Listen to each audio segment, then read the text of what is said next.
کفار کا ایک مقولہ اور ایک بات اللہ رب العزت نے نقل فرمائی، اور بڑی عجیب بات کی انہوں نے۔ وہ کہنے لگے اگر یہ ایمان اور قرآن یہ کوئی اچھی بات ہوتی، اس کے اندر کوئی خیر اور کوئی بھلائی ہوتی، تو یہ غریب اور نادار لوگ ہم سے آگے بڑھ کے اس کو نہ قبول کر لیتے، اس کو نہ وصول کرتے، بلکہ یہ کام تو ہم کرتے۔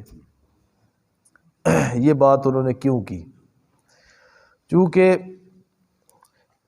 ابتدائی دور میں جو لوگ مسلمان ہوئے ان میں سے اکثریت غریب، مفلوک الحال، تنگ دست، غلام، لونڈیاں، تو وہ چونکہ مالدار اور وڈیرے لوگ تھے، وہ سمجھتے تھے جس طرح دنیا میں ہم معزز ہیں، محترم ہیں، دنیا کی آسائشیں اور نعمتیں ہمارے پاس ہیں اور یہ لوگ ان چیزوں سے محروم ہیں، وہ سمجھتے تھے شاید آخرت میں بھی اسی طرح بات ہوگی۔ بلکہ مفسرین لکھتے ہیں ابو جہل کی ایک لونڈی تھی نا، وہ مسلمان ہو گئی، اللہ تعالیٰ نے اس کو اسلام کی توفیق دی۔ تو انہوں نے کہا کہ بھائی اگر اس قسم کی اس درجہ کے لوگ اگر ایمان اور اسلام قبول کر رہے ہیں تو ہم ایسے اسلام کو قبول کرنے سے رہے، ہم نہیں مانتے پھر۔ تو وہ کہتے تھے، قرآن نے کہا وقال الذین کفروا، کافروں نے کہا للذین آمنوا، ایمان والوں کو، لو کان خیرا، اگر اس کے اندر کوئی بھلائی اور بہتری ہوتی نا تو ما سبقونا الیہ، یہ لوگ ہم سے سبقت نہ کرتے اس کام کے اندر۔ حالانکہ یہ کوئی دنیاوی منفعت کو دیکھ کے صحابہ کرام نے نبی پاک صلی اللہ علیہ وسلم کا کلمہ نہیں پڑھا، کہ ان کو یہ چیز نظر آئی ہو کہ ہمیں دنیا کے اندر یہ نفع مل جائے گا، بلکہ جس دور میں صحابہ نے پیغمبر پاک صلی اللہ علیہ وسلم کا ساتھ دیا، بالخصوص مکہ کی زندگی اور اسلام کا ابتدائی دور اور ابتدائی زمانہ، یہ اس طرح نہیں تھا کہ آسائش مل جائے، کلمہ پڑھ لیا مسلمان ہو گیا تو اب سکھ اور آرام آ گیا، نہ، بلکہ اس زمانہ کے اندر کلمہ پڑھنا مصیبتوں کو دعوت دینے کے مترادف تھا۔ پریشانیاں، مصائب، دکھ، تکلیفیں اور ایسے اللہ رب العزت کی طرف سے امتحانات تھے ان زمانہ کے اندر اور اس وقت کے اندر ان لوگوں پر، کہ ہم لوگ ان پریشانیوں کا تصور بھی نہیں کر سکتے۔ شب ابی طالب کے اندر نبی علیہ السلام جو صحابہ کرام کے ساتھ رہے، صحابہ کرام بیان کرتے ہیں کھانے کو کچھ نہیں ہوتا تھا، کئی دن گزر جاتے تھے فاقے میں، اور ہم کھجوروں کی گٹھلیاں چوس کے اپنا وقت گزارا کیا کرتے تھے۔ ہم تو ایک دن نہ ایک ٹائم اگر ہم کھانا نہ کھائیں تو ہمارا تو بی پی بھی لو ہو جاتا ہے اور ہمیں کوئی دنیا کا بندہ اچھا ہی نہیں لگتا، ہماری یہ پوزیشن ہے۔ بلکہ رہنا تو دور کی بات، تھک ہار کے بندہ گھر جائے سارا دن کا کام کر کے اور کھانے کے اندر تھوڑی سی دیر ہو تو وہ دیر ہم برداشت نہیں کر سکتے، ہماری تو پوزیشن یہ ہے۔ وہ لوگ جنہوں نے ایک وقت نہیں، ایک دن نہیں، کئی دن انہوں نے فاقے اور بھوک کے اندر گزارے،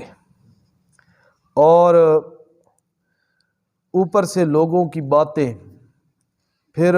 نبی پاک صلی اللہ علیہ وسلم کا ساتھ دینا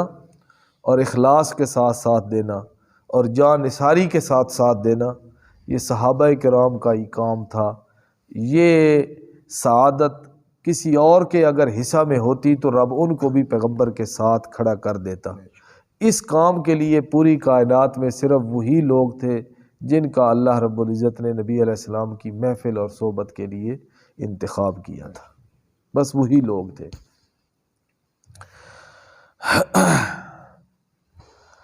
وَإِذْ لَمْ يَهْتَدُوا بِهِ فَسَيَقُولُونَ هَذَا إِفْكٌ قَدِيمٌ۔ ایک اور بات بھی ذہن میں آ گئی کہ صحابہ کرام کو اللہ رب العزت نے نبی پاک صلی اللہ علیہ وسلم کی معیت کے لیے چنا، ان کا انتخاب کیا، اور وہی لوگ اس بات کے لائق تھے۔ یہ منصب اور یہ مقام انہی لوگوں کے لائق تھا اور انہی کے سر یہ اچھا لگتا تھا، اس لیے اللہ نے انہی لوگوں کا انتخاب کیا۔ اور دوسری بات، صحابہ کرام نے نبی پاک صلی اللہ علیہ وسلم کے ساتھ رہ کر خیر اور بھلائی کے وہ تمام کام کیے، خیر اور بھلائی کے وہ تمام کام کیے جن کاموں کی وجہ سے دارین، دنیا اور آخرت کی نجات اور اللہ رب العزت کی طرف سے سرخروئی اور رضامندی کے فیصلے ہیں، وہ تمام کام صحابہ نے کر لیے۔ حضرت عمر بن عبدالعزیز رحمۃ اللہ علیہ، ان کے بارے میں آتا ہے، ان کے پاس کوئی آدمی آیا تو اس نے آ کے نا کوئی تقدیر کے بارے میں یا مختلف مسائل میں گفتگو شروع کی نا، حضرت عمر بن عبدالعزیز نے کہا کہ خاموش ہو جا، چھوڑ ان باتوں کو، اور صحابہ کرام کے طریقے کو لازم پکڑ۔ صحابہ کرام علم و عمل، فہم و ذکا میں ہم سب سے زیادہ بہتر تھے، وہ بڑے بڑے مشکل لا ینحل قسم کے مسائل کو وہ حل کر لیا کرتے تھے، انہوں نے براہ راست علم اور تعلیم پیغمبر پاک صلی اللہ علیہ وسلم سے لی تھی۔ تو انہوں نے اس معاملے میں اور اس مسئلے میں جو ارشاد فرما دیا ہے نا، تمہیں اس سے زیادہ اس کے اندر بحث کرنے کی ضرورت نہیں ہے۔ آج اختلافات اور تنازعات اسی لیے بڑھ گئے ہیں مذہب کے نام پر اور مذہب میں، کہ صحابہ کرام کے، نبی پاک صلی اللہ علیہ وسلم کے اور صحابہ کرام کے طریقے سے جب بندہ ہٹتا ہے نا، تو پھر انسان گمراہی کی طرف انسان چلا جاتا ہے، پھر انسان اختلافات کا شکار ہو جاتا ہے۔ تو صحابہ کرام نے جو کچھ نبی پاک صلی اللہ علیہ وسلم سے دین سیکھ کے عمل کیا، جو انہوں نے باتیں کی، جو انہوں نے کام کیے، وہی دین ہے، اس کے علاوہ دین نہیں ہے۔ ہاں، کوئی اگر بندہ کہے یہ کام نہ نبی پاک نے کیا، نہ خلفائے راشدین نے کیا، نہ صحابہ کرام نے کیا، لیکن اس کے کرنے میں کوئی حرج نہیں ہے، اس کے کرنے میں کوئی حرج نہیں ہے، تو گویا کہ وہ یوں کہہ رہا ہے کہ یہ بھی کوئی ایک نیکی کا کام تھا جو صحابہ سے رہ گیا ہے، یہ بھی کوئی نیکی کا کام تھا جو صحابہ سے کیا ہو گیا، رہ گیا ہے، صحابہ نے یہ کام نہیں کیا، ہمیں بعد کے اندر اس بات کا پتہ چلا، اس لیے ہم یہ کام کر رہے ہیں۔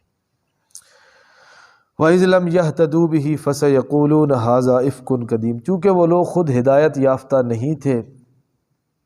اس لیے انہوں نے صحابہ کرام اور نبی پاک صلی اللہ علیہ وسلم کا لایا ہوا دین، قرآن، ایمان اور شریعت کی باتوں کو انہوں نے جھوٹ کہنا شروع کر دیا کہ یہ جھوٹ ہے، پرانے زمانے کی باتیں ہیں، کہاں سے انہوں نے لے لی ہیں اور لوگوں کے سامنے یہ بیان کر رہے ہیں۔ اللہ فرماتے ہیں حالانکہ وَمِن قَبْلِهِ كِتَابُ مُوسَىٰ إِمَامًا وَرَحْمَةً، میرا پیغمبر جو کہہ رہا ہے، اس سے پہلے حضرت موسیٰ علیہ السلام کی کتاب اٹھا کے دیکھ لو، اس کے اندر بھی وہی بات ہے جو میرا نبی آخری بات کہہ رہا ہے۔ یہ کوئی نئی بات نہیں ہے، یہ کوئی نیا دین نہیں ہے، بلکہ پہلے انبیاء کرام علیہ السلام کی جو محنتیں تھیں، جو ان کی تبلیغیں تھیں، جو ان کی تقاریر تھیں، جو ان کے اوپر نازل ہونے والی کتابیں تھیں، ان کے جو مضامین تھے، نبی پاک صلی اللہ علیہ وسلم بھی اسی چیز کو آگے بیان کر رہے ہیں۔ بلکہ قرآن نے یہ بات بھی ذکر کی، 15ویں پارہ بالکل ابتدائی آیات ہے، وَلَقَدْ آتَيْنَا مُوسَى الْكِتَابَ، ہم نے موسیٰ علیہ السلام کو کتاب دی، وَجَعَلْنَاهُ هُدًى لِبَنِي إِسرائیل، اور ہم نے اس کتاب کو ہدایت بنایا، سامان ہدایت رکھا اس کتاب کے اندر بنی اسرائیل کے لیے، اور اس کے اندر بات کیا تھی، اللہ تتخذوا من دونی وکیلا، میرے علاوہ کسی اور کو کارساز نہ بنانا۔ اللہ نے تورات کی یہ عبارت نقل کر کے ہمیں سنائی کہ تورات کے اندر میں نے یہی کہا تھا، اللہ تتخذوا من دونی وکیلا، کائنات کے اندر وہ ذات کہ جس کے سارے کام ہو جائیں، جس کے سارے کام اور سارے امر ہو جائیں اور اس کے امر کے بغیر کسی کا بھی کام نہ ہو سکے، وہ صرف اور صرف میں ہوں، میرے علاوہ اور کوئی بھی ایسی ذات نہیں ہے۔ یہ آپ ایک سنتے رہتے ہیں نا، کارساز، کارساز اللہ ہے، کارساز اللہ ہے۔ اس کا مطلب یہ ہے کارساز وہ ذات جس کا کوئی بھی کام نامکمل نہ ہو، جس کا کوئی بھی امر ایسا نہ ہو کہ وہ پورا نہ ہو سکے، جس کے سارے کام ہو جائیں، جس کے سارے امر پورے ہو جائیں اور اس کے امر کے بغیر کسی کا بھی امر پورا ہو نہ سکے، اور اس کے امر کے بغیر کسی کا بھی کام پورا ہو نہ سکے، اس ذات کو کیا کہتے ہیں؟ کارساز کہتے ہیں۔ اور یہ کارساز صرف اور صرف کون ہے؟ اللہ رب العزت کی ذات۔ تو اللہ فرماتے ہیں پہلی کتابوں کے اندر بھی یہی مسئلہ تھا اور قرآن کے اندر بھی یہی مسئلہ ہے۔ وَهَذَا كِتَابٌ مُصَدِّقٌ، اور یہ کتاب تصدیق کرتی ہے پہلی کتابوں کی، لسانًا عربیہ، اور ہے بھی عربی زبان میں، کیونکہ نبی علیہ السلام کی زبان بھی عربی اور آپ کے مخاطبین کی زبان بھی عربی۔ لِيُنذِرَ الَّذِينَ ظَلَمُوا، تاکہ ڈر سنایا جائے ان لوگوں کو جو ظالم ہیں، وَبُشْرَى لِلْمُحْسِنِينَ، اور نیکوں کے لیے خوشخبری۔ قرآن ظالموں کے لیے ڈراوا اور نیک لوگوں کے لیے خوشخبری۔ نبی علیہ السلام کی صفت ہے بشیر اور نذیر۔ بشیر کا معنی خوشخبری دینے والا ماننے والوں کو، نذیراً ڈر سنانے والا نہ ماننے والوں کو۔ جس طرح نبی علیہ السلام کی حدیث ہے، آپ نے فرمایا القرآن حجۃ لک او علیک، قیامت کے دن قرآن گواہ بنے گا، دلیل بنے گا، یا تیرے حق میں بنے گا یا تیرے خلاف بنے گا۔ قرآن جھگڑا کرے گا اور دلیل بنے گا اور گواہ بنے گا، لاکا یا تو تیرے حق میں اگر تو اس پر عمل کرنے والا ہوا، او علیکا یا تیرے خلاف بنے گا اگر تو اس پر عمل نہ کیا۔ بلکہ میں ایک آج ہی حدیث پڑھ رہا تھا، نبی علیہ السلام نے فرمایا ماں اور باپ ان دونوں کے اندر تیرے لیے جنت بھی ہے اور ان دونوں کے اندر تیرے لیے جہنم بھی ہے۔ دونوں باتیں، یعنی اگر ان کی اطاعت فرما برداری کرے گا تو جنت اور نافرمانی کرے گا تو جہنم۔ ان الذین قالوا ربنا اللہ، بے شک جن لوگوں نے کہا ربنا اللہ، رب ہمارا اللہ ہے، رب ہمارا اللہ، اس کی میں تشریح پہلے درس کے اندر کر چکا ہوں کہ نفع نقصان کا مالک ہمارا اللہ ہے، پالنے والا ہمارا اللہ ہے، پروردگار ہمارا اللہ ہے۔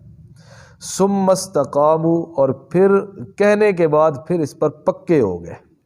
قرآن مجید میں آتا ہے نا قل آمنت باللہ، ثم نبی علیہ السلام کے پاس ایک بندہ آیا اور اس نے آ کر کہا اللہ کے پیغمبر کو مجھے مختصر سا عمل بتلائیے، تو نبی علیہ السلام نے فرمایا کہ قل آمنت باللہ ثم استقم، بس یہ ہے پکا عمل کہ تو یوں کہو کہ اللہ پر میں ایمان لایا، ثم استقم، پھر اس کے اوپر پکا ہو جا۔ تو اللہ رب العزت سے استقامت کی دعا مانگنی چاہیے، اللہ سے استقامت کی دعا مانگنی چاہیے۔ بلکہ میں ایک تفسیر کے اندر پڑھ رہا تھا کہ استقامت تلاش کرو، کرامت نہ تلاش کرو، فلاں کے اندر کرامت اور بزرگی کتنی ہے یہ نہ دیکھو، بلکہ یہ دیکھو استقامت علی الدین، دین کے اوپر پکا وہ بندہ کتنا ہے۔ ہاں، تو استقامت اللہ سے دعا بھی کرنی چاہیے کہ اللہ تعالی ہمیں استقامت عطا فرمائے۔ تو اللہ فرماتے ہیں ثم استقاموا، ربنا اللہ کہنے کے بعد پھر وہ اس پر ڈٹ گئے، پکے ہو گئے۔ فلا خوف علیہم ولا هم یحزنون، نہ ان کو خوف ہوگا نہ ان کو غم ہوگا۔ ایک مطلب فلا خوف علیہم ولا هم یحزنون، نہ ان کو خوف ہوگا قیامت کے دن اور نہ ان کو کوئی غم ہوگا۔ دنیا میں خوف نہیں ہے، قیامت کے دن کوئی غم نہیں ہے۔ دوسرا معنی لا خوف علیہم ولا هم یحزنون،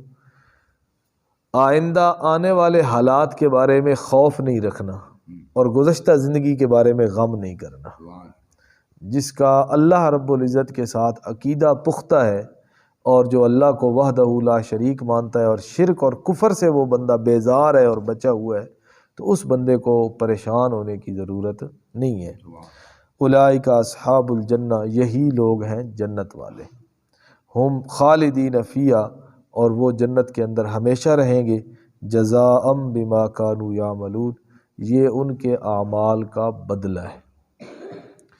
یہ ان کے جنت اعمال کا بدلہ ہے۔ لیکن جنت میں انسان اعمال کی وجہ سے نہیں جائے گا، جائے گا اللہ کے فضل سے۔ دو باتیں ہیں، جنت میں جانا ہے اللہ کے فضل کے ساتھ، ہے اگرچہ جنت اعمال کا بدلہ، نیکیوں کے بدلے میں رب جنت دیں گے، لیکن جنت میں پھر بھی اللہ رب العزت کے فضل کے ساتھ جاؤ گے۔ کیا مطلب؟ ملنے والی جنت ہمارے کیے گئے اعمال سے بہت زیادہ ہے۔ محض اگر نیکیوں کا بدلہ ہونا تو پھر جنت اللہ رب العزت کی بہت بڑی رضوان اور رضا کی جگہ ہے۔ محض نیکیوں کی وجہ سے ہم جنت میں نہیں جا سکتے جب تک اللہ رب العزت کا فضل اور اللہ کی رحمت شامل حال نہ ہو۔ تو فضل اور رحمت کے محتاج ہیں دنیا میں بھی اور آخرت میں بھی۔ اللہ پاک